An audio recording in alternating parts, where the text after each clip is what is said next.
हरे कृष्णा। तो आज हम भगवद गीता अध्याय 11 शुरू करने जा रहे हैं। इस अध्याय का नाम है विराट रूप। तो इस अध्याय में भगवान श्री कृष्ण अर्जुन को विराट रूप दिखाएंगे, जो विराट रूप पहले कभी किसी ने भी नहीं देखा है। तो ऐसा कहा जाता है कि अर्जुन से पहले भी दुर्योधन ने जब भगवान कृष्ण को बांधने का प्रयत्न किया तब भगवान ये रूप दिखाया था, लेकिन ये सत्य नहीं है। वो भगवान ने थोड़ा अपने आप को एक्सपेंशन किया था ताकि दुर्योधन को पता चले, लेकिन वो विराट रूप नहीं था जो अर्जुन को दिखाया गया। और ये बात स्वयं कृष्ण भगवान इस अध्याय में बताएंगे। तो हम अपने कान से श्रवण करके इस विराट रूप का दर्शन कर सकते हैं। अर्जुना वाचा मद अनुग्रहाय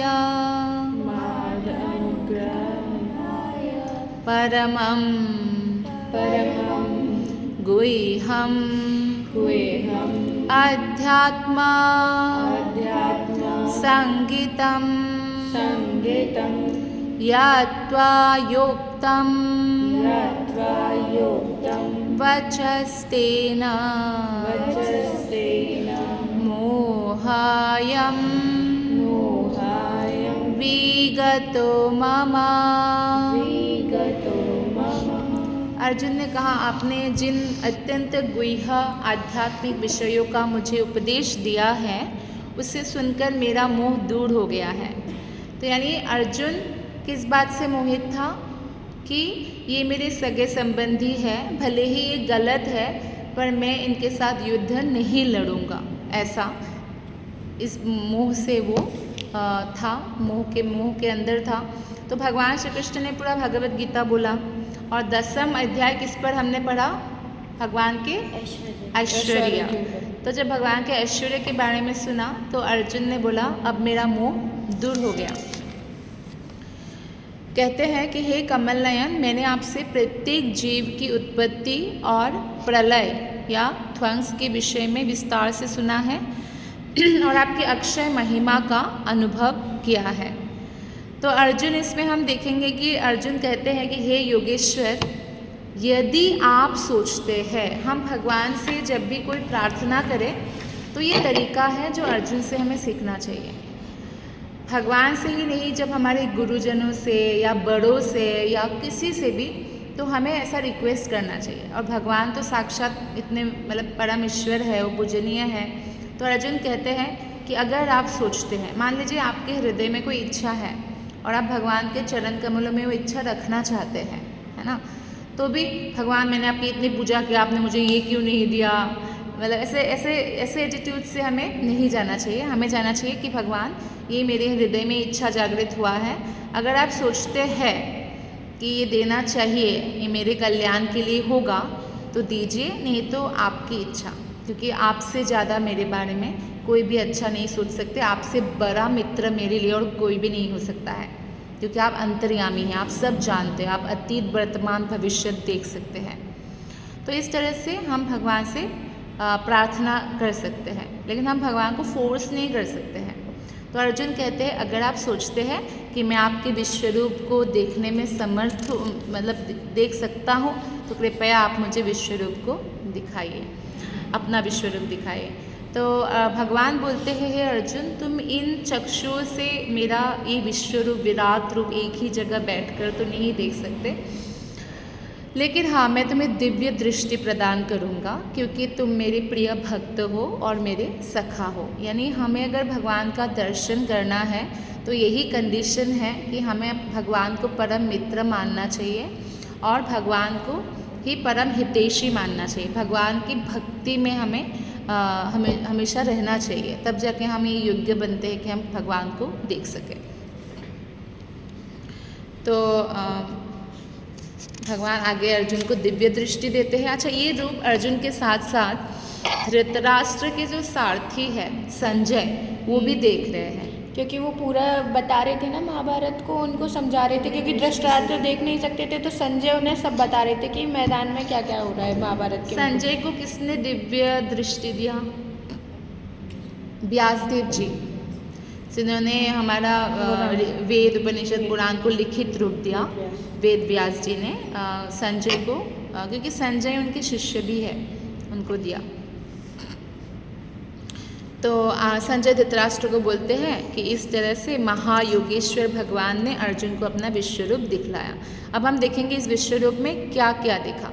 अर्जुन ने उस विश्वरूप में देखा असंख्य, असीमित मुख, असीमित आँख, असीमित नाक, कान, हाथ, हजारों हजारों हाथ, हजारों हजारों पैर देखा, पेट भी मतलब अनंत पेट देखा, सब कुछ, मतलब जितने सर है उतने मुकुट देखा, अलंकार देखा, मतलब सब एकदम बहुत ज़्यादा विशाल था वो रूप, विस्तृत था वो रूप।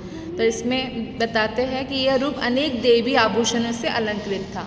बोलो। तो संजय ने भी देखा होगा ना? हाँ हाँ, संजय ने भी देखा, और हम देखेंगे और किस किस ने देखा। जैसे हम मनुष्य लोक में है ना, तो हमारे ऊपर हमारा भूलोक बोलते हैं, भूवर लोक है असुरों का लोक, और स्व मतलब स्वर्ग लोक, ओम भूर्भुवः स्व, तो ये 3 लोक है। तो हमारे लोक के ऊपर के कुछ निवासियों ने भी देखा, और इस विराट रूप में हम देखेंगे इन श्लोकों में कि जो असुर लोगों ने देखा तो वो भय से कांप गए, डर गए, भागने को हो गए ऐसा भयंकर रूप देखकर। लेकिन जो देवता है या महर्षि है वो भगवान को नमन कर रहे हैं, पूजा कर रहे हैं, स्तुति कर रहे हैं। जैसे नरसिंह भगवान का आपने फोटो देखा है ना? हाँ देखा। देखने में तो भयानक ही लगता है, लेकिन भक्तों को आनंद प्रदान करते हैं, क्योंकि प्रहलाद को बचाने के लिए नरसिंह भगवान ने अवतार लिया था। मैम, भगवान ने रथ तो बीच में खड़ा करा था ना दोनों सेनाओं के। हाँ, तो कौरवों ने कैसे नहीं देखा? अरे तो ऐसा हुआ नहीं देखा, कौरव कोई नहीं देख सकता। उस समय जैसे रुक गया, लोगों को ऐसा लगने लगा कि ये कृष्ण और अर्जुन कुछ बात कर रहे हैं, लेकिन कृष्ण ने जो रूप दिखाया वो और किसी को नहीं दिखा है भगवान के भक्तों के अलावा। हाँ, तो इस तरह से, और किसी मतलब वो लोग योग्य नहीं है देखने के लिए, तो इसलिए।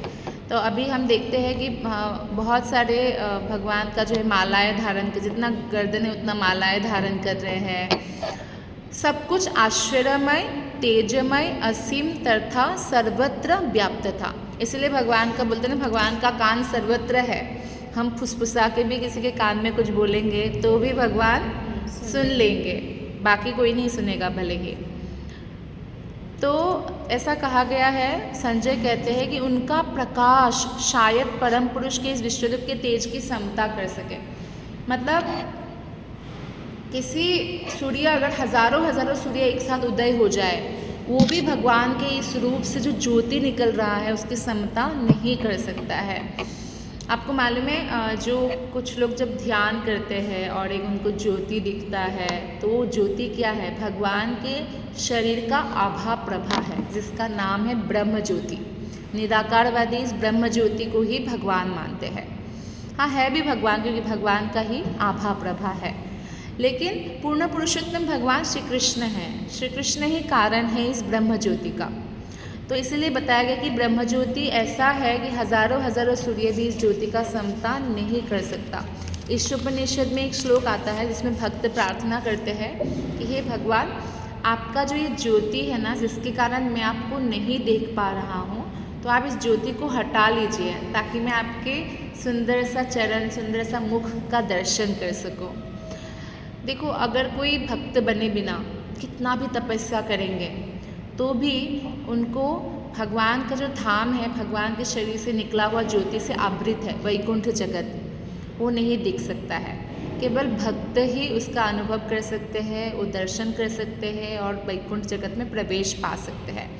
अब कृष्ण भक्त के अलावा जितने लोगों ने भी ये तपस्या की है, कठोर तपस्या, सब लोग उस ज्योति को ही भगवान मानते हैं, क्योंकि ज्योति के अंदर वो प्रवेश का अधिकार नहीं है जब तक भगवान की प्रत्यक्ष सेवा हम नहीं करते हैं।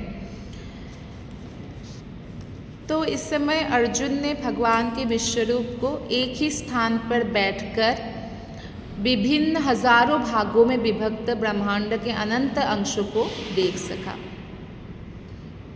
फिर अर्जुन बहुत ज़्यादा सरप्राइज्ड हो गया और रोमांचित भी हो गया कि मेरे सखा इतने महान हैं। तो भगवान को प्रार्थना करने लगे।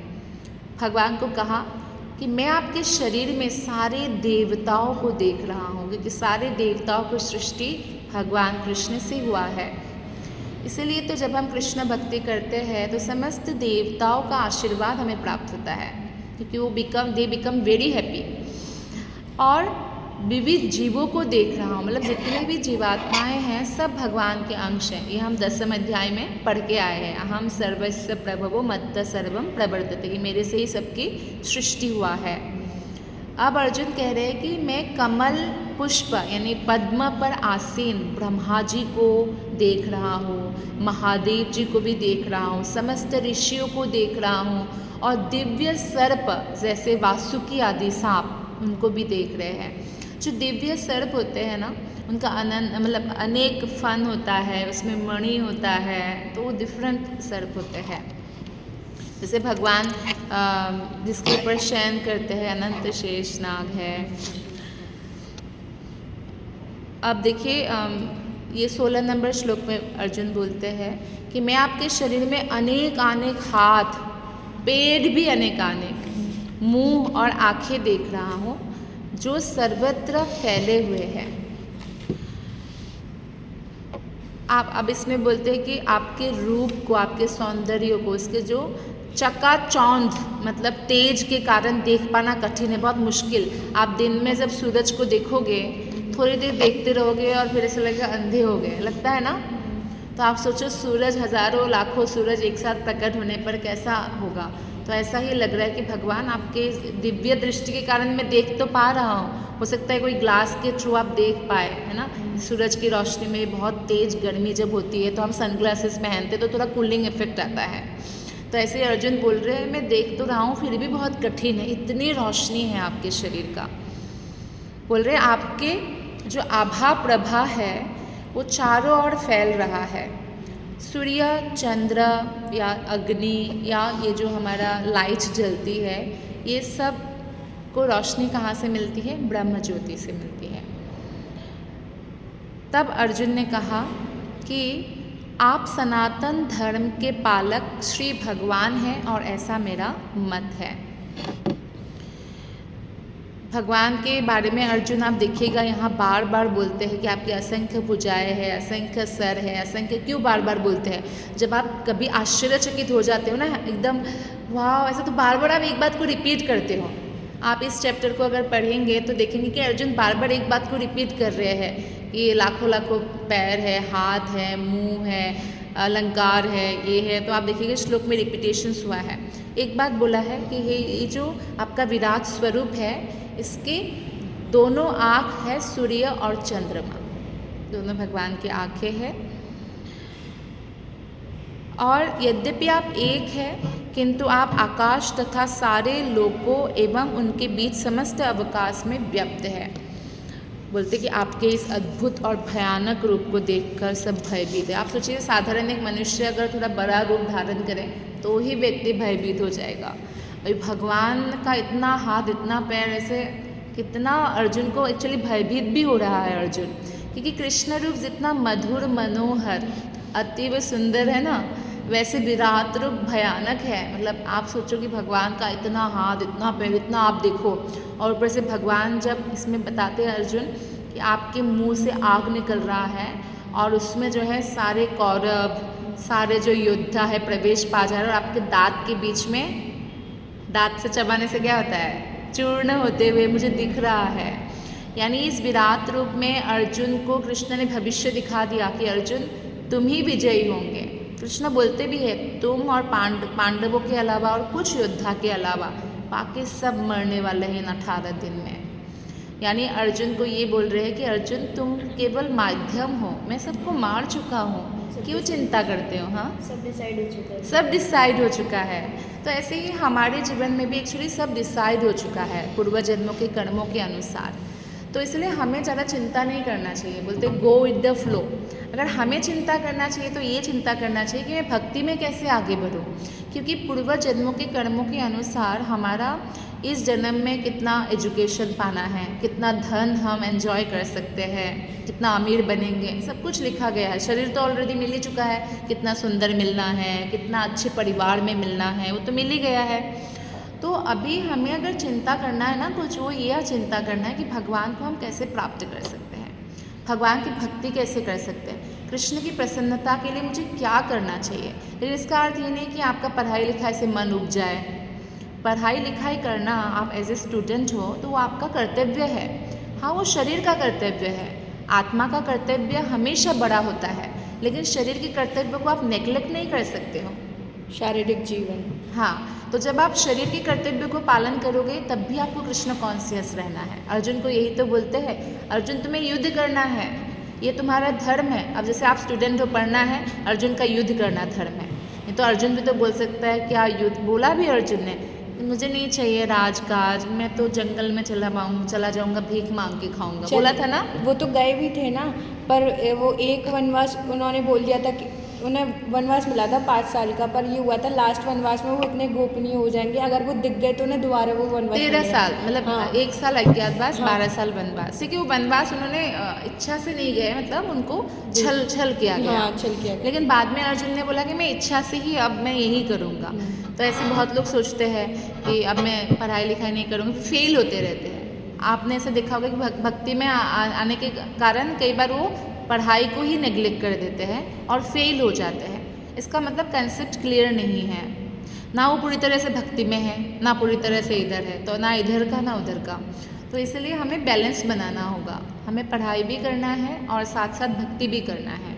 आप लोग सारे गर्ल्स हो, कल विवाह भी होगा तो घर भी संभालना है, भक्ति भी करना है। भक्ति किसी भी चीज़ का आपको अच्छा ही करेगा। भक्ति से आपका दुर्भाग्य नष्ट हो जाएगा, कितने जन्मों का पाप कर्म नष्ट हो जाएगा, और जैसे ही पाप कर्म नष्ट होने लगता है ना, आपका अच्छे दिन आने लगते हैं। करेक्ट। तो कोई भी और तरीका नहीं है कि अगर हमने पूर्व जन्म में बहुत पाप किया, हम इस जन्म में गरीबों को खिला पिला दे तो नष्ट होगा क्या? नहीं, गरीबों को खिलाने पिलाने से हमारा वो पुण्य एकत्रित होगा, उसका फल अलग है, पाप का फल अलग है। लेकिन भक्ति करने से ये सब फल नष्ट हो सकता है। भक्ति के अलावा कोई उपाय नहीं है, भगवान की सेवा के अलावा। तो इसलिए बहुत महत्वपूर्ण है इन बातों को समझना। बहुत ही छोटी बात है लेकिन समझने के ऊपर है। तो यहाँ पे बताते हैं कि क्या क्या देखा अर्जुन ने। शिव के विविध रूप, 11 रुद्र है ना, तो उनको देखा। आदित्य, 12 आदित्य है, उनको देखा। वसुगणों को देखा। अश्विनी कुमार 2 है, उनको देखा। मरुदगणों को देखा। पितृगण उनको देखा। गंधर्वों को देखा। यक्ष, असुर, सिद्ध जो लोग हैं सबको देखा उन्होंने। फिर बोलते हैं कि आपकी बड़ी बड़ी चमकती आंखें निकाले देखकर, भगवान की आंखें भी चमक रही है ना, सबसे आभार। भगवान का जो रूप है ना, जैसे भगवान के होठ फॉर एग्जाम्पल पिंक है, लाल है ना, और दांत मोती जैसे है, तो दांत से भी रोशनी निकल रही है, होठ से भी रोशनी निकल रही है, तो दांत पिंक जैसा दिख रहा है कि वो रोशनी मैच हो रहा है ना। तो इस तरह से भगवान की वर्णना है श्रीमद् भागवतम में। तो हर अंग से इतना चमकता है भगवान का। आंखें देखकर अर्जुन बोलते हैं मैं ना तो धैर्य धारण कर पा रहा हूँ और मैं मानसिक संतुलन भी रख नहीं पा रहा हूँ। अर्जुन बोलते हैं कृष्णा, तो कृपा करके आप पहले जैसे रूप में आ जाइए, मैं भयभीत हो रहा हूँ, मैं विचलित हो रहा हूँ। अर्जुन कितनी देर देख पाएंगे ना। हम बोलते हैं ना भगवान अपना रूप दिखाइए, हम कितनी देर देख पाएंगे। और खासकर विराट रूप जो बहुत भयंकर है दिखने में, मतलब विशाल है। भयंकर मीन्स विशाल है, कोई भी भयभीत हो जाएगा। तो अर्जुन बोलते हैं, ये वाला है 25वां श्लोक, कि आप मुझ पर प्रसन्न हो। मैं इस प्रकार से आपके प्रलयाग्नि स्वरूप मुखों को और विकराल दांतों को देखकर अपना संतुलन नहीं रख पा रहा हूँ, मैं मोहग्रस्त हो रहा हूँ। इस तरह से वो कह रहे हैं। बोल रहे हैं कि जिस प्रकार नदियों की अनेक तरंगें समुद्र में प्रवेश करती है, आपने देखा होगा कि सारी नदियाँ कहाँ मिलती है, समुद्र में। उसी प्रकार ये समस्त महान योद्धा भी आपके जलते हुए मुख में प्रवेश करे। एक्चुअली भगवान कुछ आग ऐसे अग्नि नहीं, भगवान का मुंह से भी हर जगह से रोशनी निकल रही है और उसमें कौन प्रवेश कर रहे हैं? कौरवगण, योद्धागण। बोल रहे मैं देख रहा हूँ जैसे आग में पतंग गिर जाते हैं ना, आग से आकृष्ट होकर, ऐसे ही ये लोग उसमें कूद रहे हैं। मरने के लिए तो आए हैं, अगर मरने के लिए नहीं आता तो बेहोश हो गई थी देखते हुए। हाँ, तो मरने के लिए नहीं आते तो वो क्यों युद्ध इतना उतावले होते हैं युद्ध लड़ने के लिए, है ना। बोलते हैं आप अपने प्रज्वलित मुखों से सभी दिशाओं के लोगों को निगले जा रहे हैं। और फिर बोलते कृपा करके मुझे बताइए ये उग्र रूप में आप कौन हैं? अर्जुन भ्रमित हो गए हैं। तो बोलते मैं आपको नमस्कार करता हूँ, कृपा करके मुझ पर प्रसन्न हो, मैं जानना चाहता हूँ कि क्या प्रयोजन है आपके इस रूप का। तो भगवान बोलते हैं 32 नंबर श्लोक में बोलते हैं, इसमें कितने श्लोक है? एक सेकंड, हम सारांश पढ़ रहे हैं ना, मैं देख लेती हूँ। हाँ है,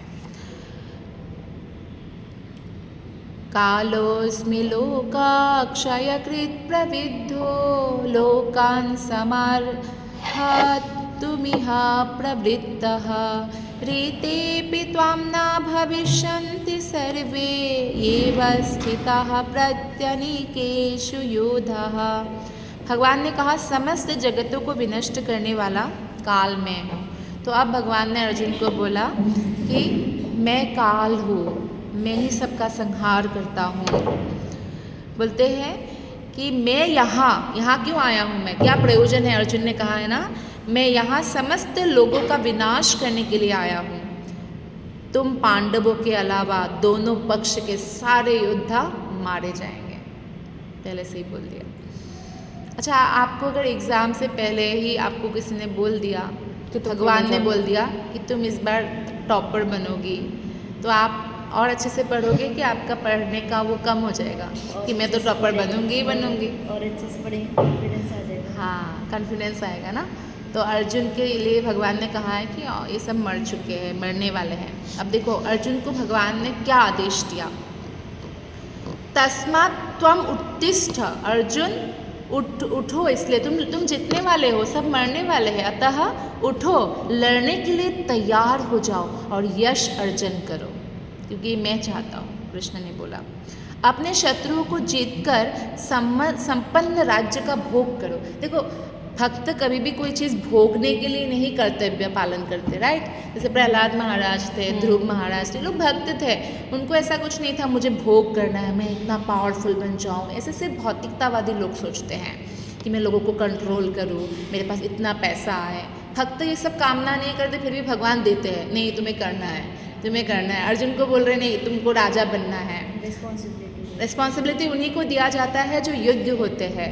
जैसे घर में 5 बच्चे हैं, रिस्पॉन्सिबिलिटी सिर्फ योग्य बच्चा ही मिलता है, और उसका सबसे बड़ा ऊपर रिस्पॉन्सिबल ना हो तो फिर छोटा भी कभी रिस्पॉन्सिबल हो सकता है। तो इस तरह से प्रहलाद महाराज को भी कोई इच्छा नहीं था, वो तो यही प्रार्थना किया था नरसिंह भगवान को, भगवान मेरे पिता आसुरिक था, आपके प्रति बहुत अपराध किया, आप कृपया उनको माफ़ कर दीजिए। मतलब इतने दयालु अपने पिता के लिए भी, जिन्होंने उनको मारने का, मर्डर करने की कोशिश की। उनकी बहन ने भी होलिका चाइल्ड एब्यूज़ किया, बहुत बच्चे को कितना वो किया, लेकिन फिर भी तो भगवान ने कहा तुम अभी राजा बनो और इतने 1000 साल तक जो है पृथ्वी को संभालो। ध्रुव महाराज को भी 36,000 ईयर्स तक बोला संभालो, सब कुछ था उनके पास, है ना। तो भगवान अपने आप देते हैं, हमें कुछ मांगने की प्रयोजन ही नहीं है। भगवान रिस्पॉन्सिबल व्यक्ति को सब कुछ दे देते हैं। बोलते हैं कि ये सब मेरे द्वारा पहले ही मारे जा चुके हैं। अभी भी श्लोका में ये इम्पोर्टेंट है, इसलिए आप मेरे साथ गाइएगा। निमित्त मात्रम भव सव्यसाचिन्। सव्यसाची अर्जुन का नाम है जो अंधेरे में भी तीर मार सकते, उसका मतलब ये है। तो अर्जुन को क्या बोल रहे हैं, निमित्त मात्र, केवल निमित्त मात्र बनो, मैं तो सबको मार चुका हूँ, आपको बस यश अर्जन करना है। भव सव्यसाचिन्, निमित्त मात्र, भव मतलब निमित्त मात्र बनो।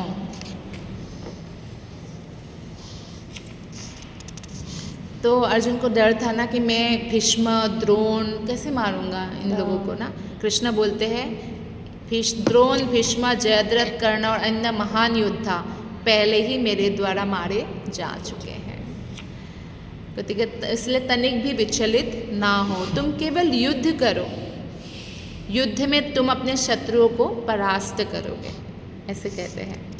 कर्म करो फल की चिंता मत करो। हाँ, तो अर्जुन ने कहा कि आपके नाम के श्रवण से सारा संसार हर्षित होता है। सिद्ध पुरुष आपको नमस्कार करते हैं, लेकिन असुरगण डरते हैं। भगवान के मंदिर में जब शंख बजता है ना, तो असुरगण का हृदय कांप जाते हैं। जैसे कौरवों का हृदय कांप गया था ना पांडवों ने जब शंख बजाया था।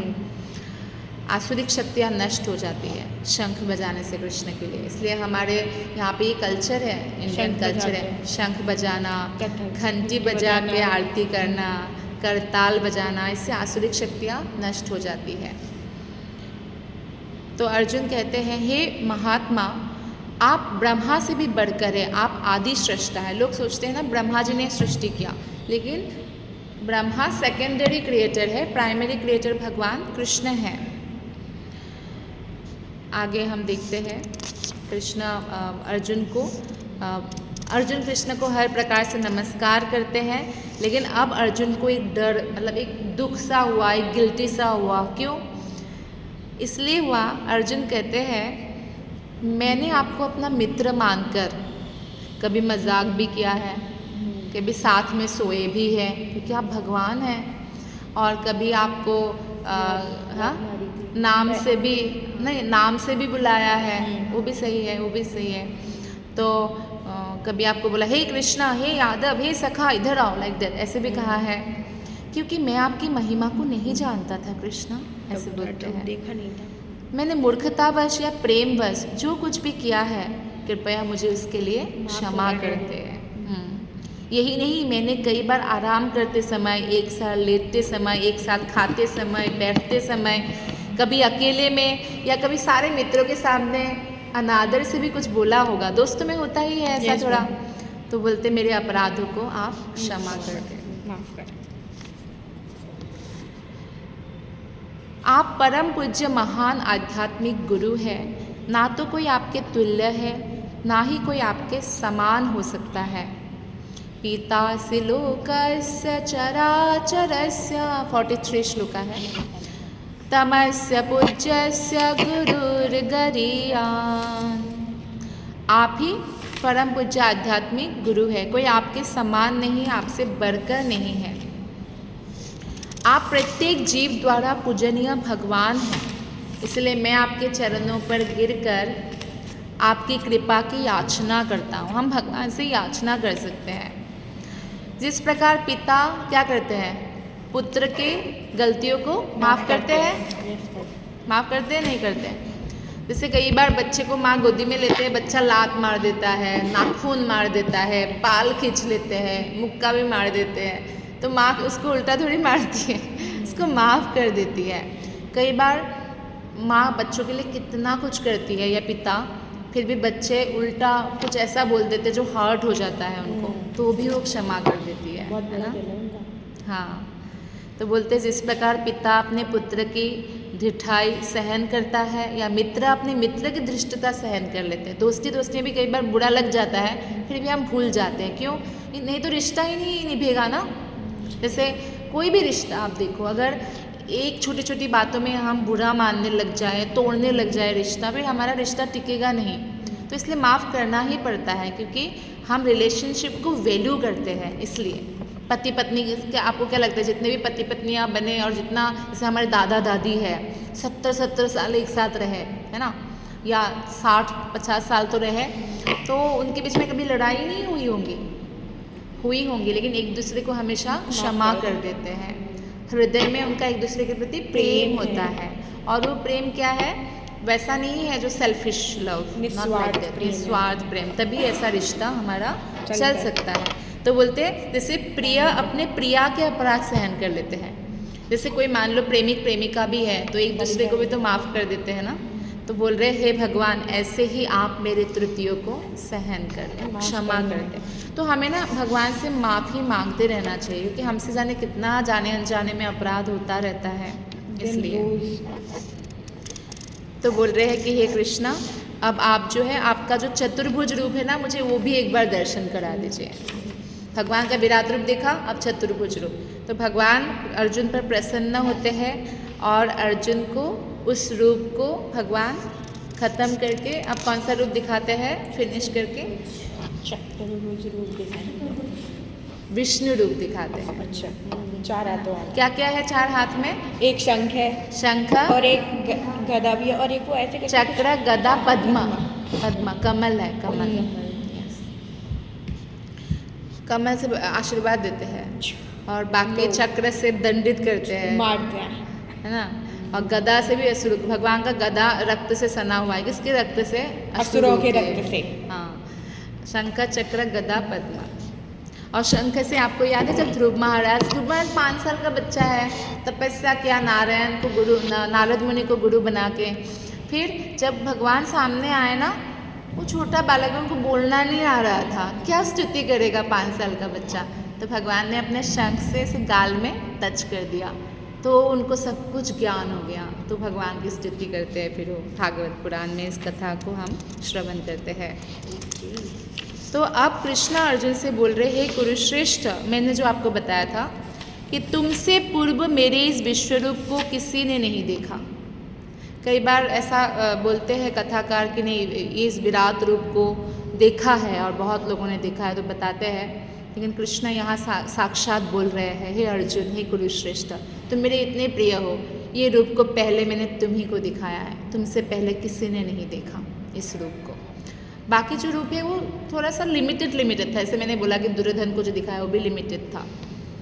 बोलते हैं क्योंकि मैं ना तो वेद अध्ययन के द्वारा, कोई दिन रात वेद अध्ययन करे तो भी भगवान को नहीं प्राप्त कर सकते हैं, ना यज्ञ दान पुण्य के द्वारा प्राप्त हो सकता हूँ, ना कठिन तपस्या के द्वारा मैं नहीं देखा जा सकता हूँ। किस तरह से देखा जा सकता है? भक्त्या माम अभिजानाति, केवल भक्ति से, केवल प्रेम से ही हम भगवान को जीत सकते हैं।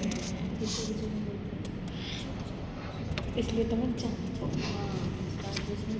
क्या प्लीज ये फ़ायदा है कि मान लो हमने भगवान की भक्ति के लिए किसी को इंस्पायर किया और हम लेकर आ गए, तो भी ये होता है कि हमें बेनिफिट मिलता है क्योंकि हमने किसी आत्मा को भगवान के लिए प्रेरित किया और वो कथा में आ रहे हैं।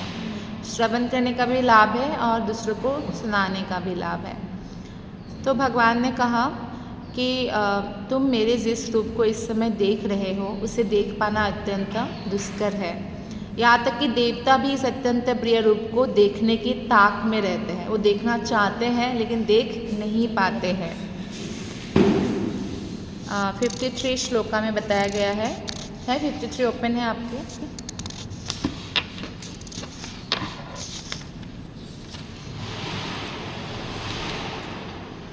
नाहं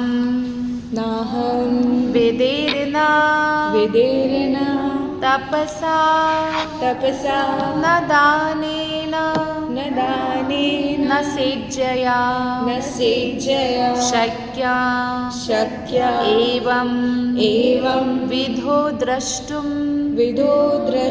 दृष्टवानसि माम यथा। भगवान कहते हैं इस श्लोक में कि तुम अपने दिव्य नेत्रों से जिस रूप का दर्शन कर रहे हो ना अर्जुन, उसे ना तो वेद अध्ययन से, ना कठिन तपस्या से देख सकते हैं, ना दान से, ना पूजा से ही देखा जा सकता है। लेकिन किससे देखा जा सकता है? 54 श्लोक में बोलते हैं भक्त्या त्वनन्या शक्य, बोलते हैं भक्त्या त्वनन्या शक्या अहमेवं विधोर्जुना ज्ञातुं द्रष्टुं च तत्त्वेन प्रवेष्टुं च परन्तप। हे अर्जुन, केवल अनन्य भक्ति द्वारा मुझे उस रूप में समझा जा सकता है जिस रूप में मैं तुम्हारे सामने खड़ा हूँ। तो इस तरह से भगवान ने बता दिया कि भक्ति के अलावा और अन्य कोई विधि से हम भगवान को जान नहीं सकते ना हैं। देख सकते हैं। 55 श्लोक में बताते हैं जो व्यक्ति सकाम कर्म मतलब मैं अच्छी ये कर्म। काम करूँ, नहीं ये काम करूँ तो ये फल मिले, उसको बोलते हैं अच्छा। सकाम कर्म। निष्काम कर्म मतलब मैं अपना कर्तव्य पालन करूँ कृष्ण के प्रसन्नता के लिए। इसके आउटकम या रिजल्ट से हमारा अट्रैक्शन हमारा अट्रैक्शन नहीं, रिजल्ट मिलेगा लेकिन अट्रैक्शन नहीं है कृष्ण के ऊपर। कृष्ण जो फल देंगे प्रसाद के रूप में हम ले ग्रहण लेते करेंगे। Yes. जो मनोधर्म के कलमश से मुक्त होता है, मनोधर्म मतलब अच्छा मेरे मन में ऐसे आया तो मैं ऐसे पूजा करती हूँ, ऐसे करती हूँ। नो, शास्त्र में आप क्वेश्चन पूछोगे कि शास्त्र में क्या बोला गया है, उस हिसाब से मैं पूजा करूँगी। मन में उत्पन्न विचार से पूजा नहीं करूँगी। तो मनोधर्म से जो व्यक्ति मुक्त होते हो भगवान को प्रिय होते हैं। जो मेरी शुद्ध भक्ति में तत्पर रहता है, जो मेरे लिए ही कर्म करता है। आप पढ़ाई भी करो तो आप भगवान की प्रसन्नता के लिए करो। हर कार्य कृष्ण की प्रसन्नता के लिए हमें करना चाहिए। जो मुझे ही जीवन लक्ष्य समझता है। अब बहुत लोग पूछते हैं आपका लक्ष्य, जीवन का लक्ष्य क्या है? भगवान का प्रेम है, कृष्ण का प्रेम प्राप्त करना हमारे जीवन का लक्ष्य है। और जो प्रत्येक जीव से मैत्री भाव रखता है, किसी को हम शत्रु नहीं समझते, हमें सबके प्रति मित्र भाव रखना चाहिए, है ना, सबका भला सोचना चाहिए, वो निश्चय ही मुझे प्राप्त करता है। यानी विराट रूप के इस अध्याय में अंत में भगवान कहते हैं कि हम उनसे कैसे प्राप्त कर सकते हैं? भक्ति के माध्यम से, उनको ही अपना परम लक्ष्य मानकर, और किस तरह से? उनकी भक्ति में लीन होना चाहिए। हाँ, और मनोधर्म से मुक्त होना है। मन में उत्पन्न जो विचार उस हिसाब से पूजा नहीं करके, भगवत गीता में कृष्ण ने क्या कहा है उस हिसाब से हमें पूजा करना चाहिए। तो आप सबका बहुत बहुत धन्यवाद। हरे कृष्णा।